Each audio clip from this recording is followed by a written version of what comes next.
টানা ৪০ দিন পাল্টাপাল্টি হামলার পর যুদ্ধবিরতিতে রাজি হয়েছে ইরান ও যুক্তরাষ্ট্র। তবে এই যুদ্ধবিরতি মানতে নারাজ ইসরায়েল।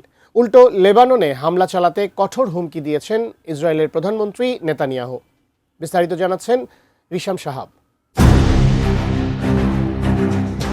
ইরান ও যুক্তরাষ্ট্রের মধ্যে ঘোষিত ২ সপ্তাহের যুদ্ধবিরতি নিয়ে চরম বিভ্রান্তির চিত্র ফুটে উঠেছে লেবাননে। প্রায় ২ মাস রক্তক্ষয়ী সংঘাতের পর তেহরান ও ওয়াশিংটনের মধ্যে যুদ্ধবিরতি কার্যকর হয়। এর পরপরই ইরান সমর্থিত গোষ্ঠী হিজবুল্লাহ দক্ষিণ লেবাননে মোতায়েন করা ইসরায়েলি সেনাদের ওপর হামলাও বন্ধ করে দেয়। তবে ইসরায়েল লেবাননে যুদ্ধবিরতি মানতে নারাজ।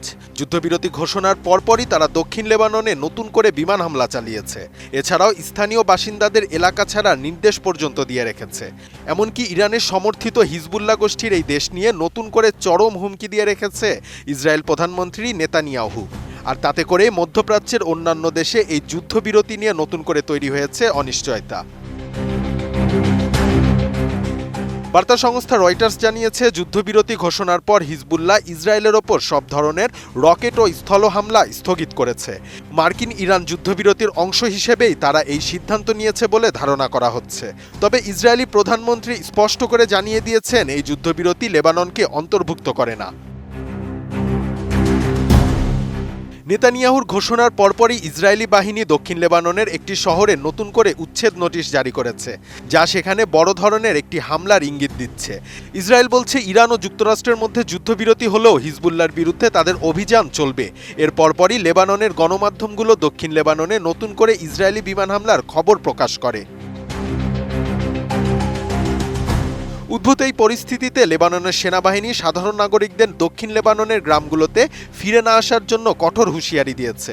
সেনাবাহিনী এক বিবৃতিতে বলেছে, নাগরিকদের দক্ষিণ লেবাননের সীমান্ত এলাকায় বা যেখানে ইসরায়েলি সেনারা অবস্থান করছেন সেখানে ফিরে যাওয়া থেকে বিরত থাকার আহ্বান জানানো হচ্ছে। এমনকি ইসরায়েলি হামলা এখনও চলমান থাকায় নাগরিকদের জীবন নিয়ে চরম উদ্বিগ্নতা প্রকাশ করেছে লেবাননের সেনাবাহিনী। এদিকে এই যুদ্ধবিরতি এবং ইরানের সঙ্গে সমঝোতাকে ইসরায়েলের ইতিহাসে সবচেয়ে বড় কূটনৈতিক বিপর্যয় হিসেবে অভিহিত করেছেন বিরোধী দলীয় নেতা ইয়ার লাপিদ। তিনি অভিযোগ করেছেন, নেতানিয়াহু সরকার ইসরায়েলের নিরাপত্তা ও কৌশলগত স্বার্থ বিসর্জন দিচ্ছে।